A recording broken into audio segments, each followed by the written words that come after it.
Okay, so you're thinking about a renewed smartphone, maybe that Amazon renewed iPhone 12. It's from 2020. The price looks good. We've done a deep dive based on your research report. Our mission today: unpack the true value, find those surprising facts, and yeah, the potential pitfalls of grabbing this phone in 2025. Is it a hidden gem, Apple features on a budget, or is it more of a calculated risk? Okay, let's get into it. First up, the processor. The A14 Bionic chip, still pretty impressive in 2025, right? Oh, absolutely. It's got a 6-core CPU, those fast Firestorm cores, 4-core GPU, 16-core neural engine. It can handle like 4K video, demanding games. It's capable. But here's where it gets really interesting based on what you found. The Amazon listing itself, it gets the processor wrong. Yeah, that was surprising. The listing actually calls it a 1.2 gigahertz Cortex all processor. That's just completely inaccurate. It's a big red flag, honestly. It really shows you need to double check the details yourself. Wow. Okay, so do your homework. Definitely. And, while that raw A14 power is there, the performance on a renewed phone can be, well, fragile. Fragile. How so? Because of the potentially aged battery. iOS has performance management, right? It can throttle the CPU and GPU to stop the phone from just shutting down unexpectedly. Ah, okay. So that means sustained peak performance, not always guaranteed, especially if you're running newer iOS versions or really pushing the phone hard. That's a huge point. And it leads us straight into the battery life itself. This seems to be the biggest complaint, the main point of dissatisfaction. Amazon Renewed guarantees 80% minimum battery capacity. What does that actually mean for you, the buyer? Well, here's the thing. Apple itself considers a battery significantly degraded and recommends service right when it hits that 80% mark. So you could get a phone that Apple already says needs a new battery. Exactly. You could literally receive it. And by Apple standards, it's immediately ready for a battery replacement. And in the real world, users are reporting screen on time sometimes as low as like 3 to 5 hours. Compare that to maybe 7 or 8 hours when it was new. Oof, that's not great. It means you're probably charging it multiple times a day, especially if you use power-hungry apps or 5G a lot. And newer iOS updates can sometimes make that worse. So you need to ask yourself, are you okay carrying a power bank everywhere?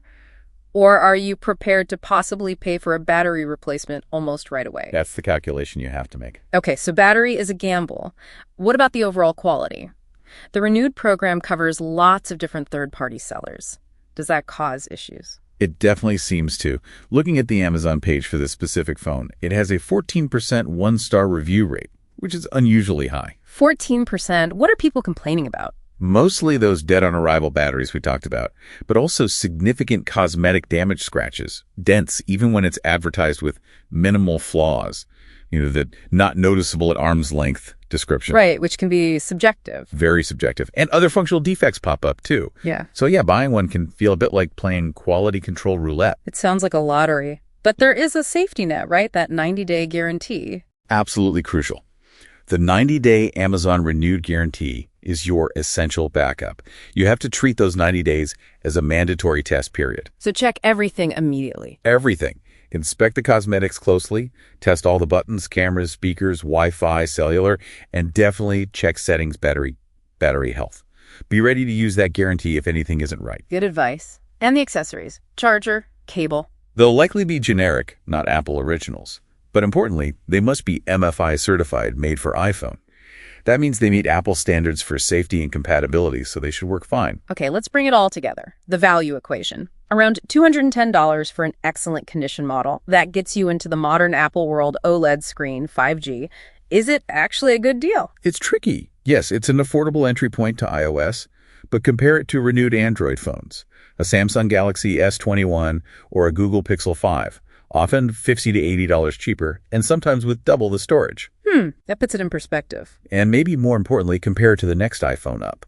For maybe just $80 more, you could likely get a renewed iPhone 13. And what does that extra $80 buy you?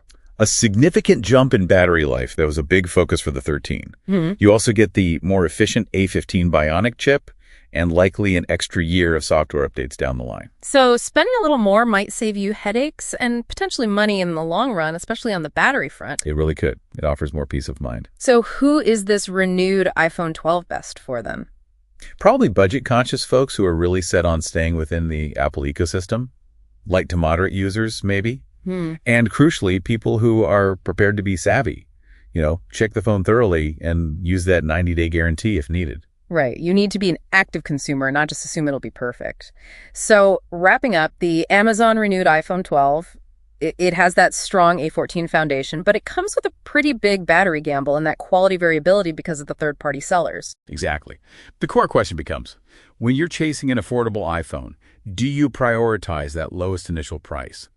Are you willing to accept the risk of a degraded battery, maybe some cosmetic flaws, and the potential hassle of a return? Or is it smarter, perhaps, to stretch your budget just a bit for something like the iPhone 13, which generally offers more reliable experience and better battery life right out of the box? That's the trade-off to consider.